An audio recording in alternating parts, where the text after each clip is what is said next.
Alors, je parie que tu t'entraînes mal. Si tu cours régulièrement, mais que tu n'arrives pas à perdre de poids ou que tes performances stagnent, eh bien, c'est sûrement parce que tu t'entraînes à la mauvaise intensité. Laisse-moi deviner.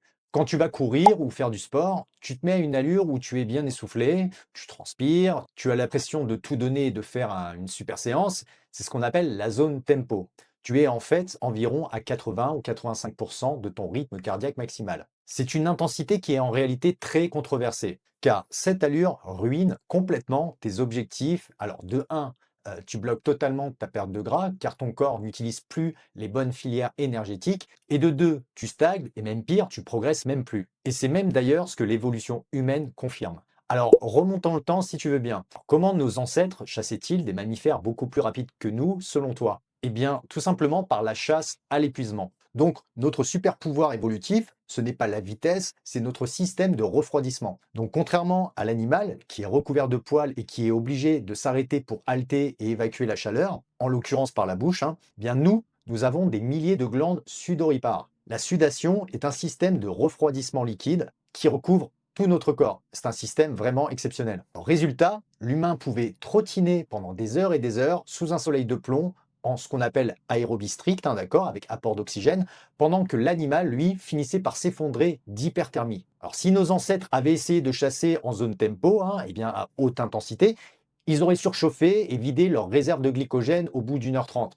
Et finalement, ils seraient morts de faim. Alors, en revanche, que ce soit pour fuir un prédateur inattendu ou pour porter le goût de grâce au gibier, il fallait une décharge d'énergie anaérobique, massive, ultra courte, ce qui explique aussi, d'un point de vue évolutionniste, que nous avons beaucoup plus employé cet entraînement dit polarisé, donc entre finalement le cardio basse intensité et le HIIT, le HIIT. Revenons maintenant à la physiologie du sport. Aujourd'hui, on fait tout l'inverse de notre biologie. La société nous hurle d'être des machines, hyper performantes au travail, dans notre vie personnelle et bien sûr également dans notre pratique du sport. Et sais-tu quand ce piège se referme le plus souvent? Autour de la quarantaine. C'est le moment du bilan, donc de la prise de conscience. On se met à regarder en arrière et on réalise qu'on a négligé notre santé, on a mal mangé, on a trop fait la fête, on a bu un petit peu trop d'alcool par exemple, et aussi accumulé de la sédentarité. Donc l'ego et la culpabilité prennent finalement le volant. Dans l'assiette, on pense bien faire en se gavant finalement de protéines, de glucides pour nourrir la machine, en surchargeant par la même occasion nos macros, ce qui finit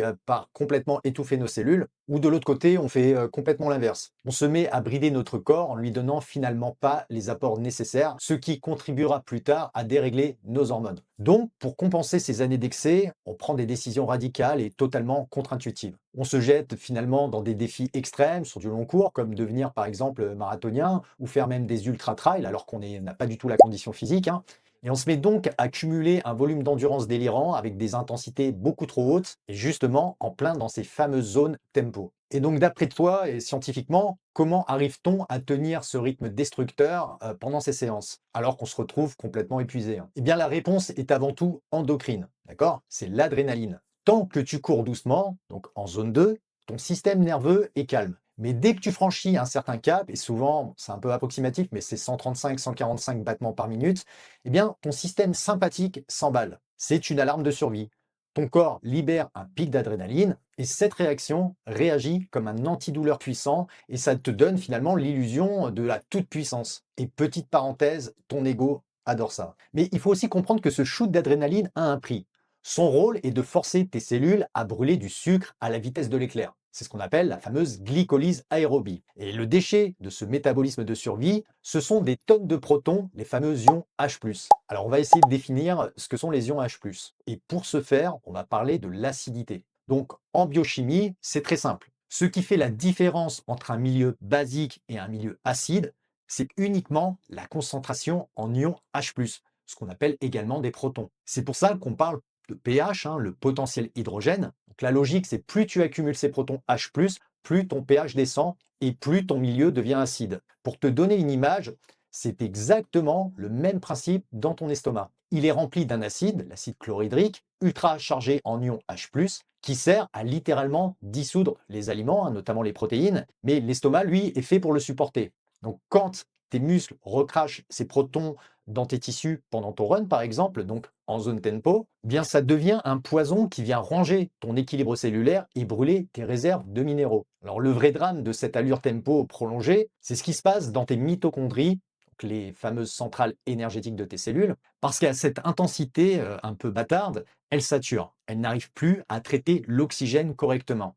Donc, résultat, sur la chaîne des transporteurs d'électrons, donc à l'intérieur de ta mitochondrie, en fait, il y a, comme qui dirait, une fuite. Et c'est là où passent ces électrons. Cette fuite crée ce qu'on appelle les radicaux libres, les fameux ROS. Et ça, la science le documente extrêmement bien. C'est le cœur même de la théorie du vieillissement cellulaire par ce qu'on appelle le stress oxydatif. Ces radicaux libres agissent comme de la rouille. Ils finissent par attaquer ton ADN, tes protéines, ils oxydent même tes tissus. Et c'est là qu'intervient Otto Warburg. Alors, qui était Otto Warburg? Parce qu'il est mort, hein, c'était un brillant biochimiste et prix Nobel du début du XXe siècle. Il a été l'un des premiers à comprendre la fonction mitochondriale. Donc, sa découverte, eh bien, une cellule cancéreuse est d'abord une cellule dont la mitochondrie dysfonctionne. Elle est, comme qui dirait, cassée. Donc, pour survivre, elle se met à fermenter le sucre massivement, et d'ailleurs même quand il y a encore de l'oxygène. C'est le fameux effet Warburg. Donc en saturant constamment tes cellules par des efforts inadaptés, eh bien tu finis par mimer ce stress métabolique. Et le plus fou dans tout ça, eh bien cet effet Warburg, donc cette fermentation d'urgence, ne touche pas que les cellules cancéreuses, hein, car ça arrive dans tes propres muscles si tes mitochondries sont rouillées. Allez, on va monter d'un cran et je t'explique tout. Donc, utiliser tes graisses comme carburant, ce qu'on appelle la bêta-oxydation, c'est rentable, mais ça demande une machinerie lourde et ça a finalement beaucoup d'inertie. Pour que l'acide gras puisse ne serait-ce que rentrer dans la mitochondrie, il a besoin d'un transporteur spécifique, la L-carnitine. Et pour que la chaîne tourne, il faut des cofacteurs essentiels comme le coenzyme Q10. Alors le problème, c'est que si tu t'entraînes toujours à haute intensité, ou si tu es carencé d'ailleurs, eh bien ton corps perd l'habitude d'utiliser cette voie. Ta mitochondrie devient donc incapable de gérer la bêta-oxydation. Alors résultat, eh bien, dès que tu fais un effort, la cellule panique. Comme son moteur à graisse est complètement inefficace, elle bascule sur le seul plan B qu'elle est, hein, finalement le plan assez rapide, c'est la glycolyse.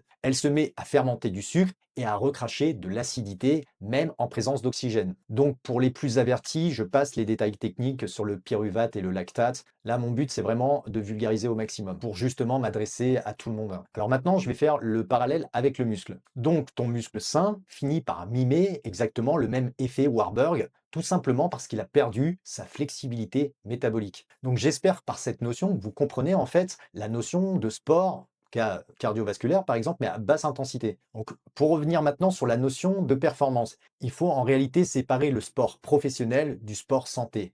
Les bénéfices de l'exercice suivent une courbe qu'on appelle une courbe de Gauss. Donc pas assez, c'est délétère, mais trop l'est tout autant. Ce que ton corps et tes mitochondries toléraient et réparaient très bien à 25 ans, eh bien, ils ne le gèrent plus du tout de la même façon quand tu en as 50. Donc oui, vieillir, ça demande de l'adaptation. Alors maintenant qu'on a fait cette distinction, nous allons voir comment s'entraîner pour la santé cellulaire. Donc l'idéal, ce serait de faire 80% de ton cardio en zone 1 ou zone 2, le fameux lisse. Ça optimise ta bêta-oxydation, tu sais, quand tu brûles du gras, et ça favorise le rendement mitochondrial sans créer de fuite d'électrons qu'on a vu précédemment. Et deuxièmement, fais une vraie séance de HIIT par semaine. Donc ce stress court et intense déclenche la mitophagie. Ton corps détruit les mitochondries faibles pour en fabriquer de nouvelles, plus résilientes. Et en troisièmement, ajoute 1 à 2 séances de musculation pour protéger ta masse maigre, donc tes muscles. J'ouvre une toute petite parenthèse aussi pour vous dire que arrangez-vous pendant vos séances de HIIT d'avoir assez de glycogène, d'accord, assez d'énergie. Donc soit avoir fait un repas un petit peu glucidique que le soir par exemple, pour avoir suffisamment d'énergie pour valider cette séance. Parce que oui, faire une séance de HIIT pendant un jeûne par exemple est la dernière chose qu'il faudrait faire. Donc là, je ne parlerai pas finalement de la hausse du cortisol, mais plutôt du côté énergétique. Si vous n'avez pas assez d'énergie, de toute façon, vous ne serez pas dans des intensités qui iront motiver, en tout cas stimuler cette filière. Et beaucoup de gens pensent s'entraîner en HIIT alors qu'ils sont sur un tempo plus. Donc voilà, cette vidéo a fait la différence entre s'épuiser et s'optimiser. Dans la prochaine vidéo, je t'expliquerai comment être certain de t'entraîner à la bonne intensité. Donc, si tu ne veux rien rater, pense à t'abonner. Si tu as besoin d'un accompagnement spécifique concernant la santé et la longévité, eh bien ça se passe sur sporttherapie.fr ou en message privé. À très bientôt les amis.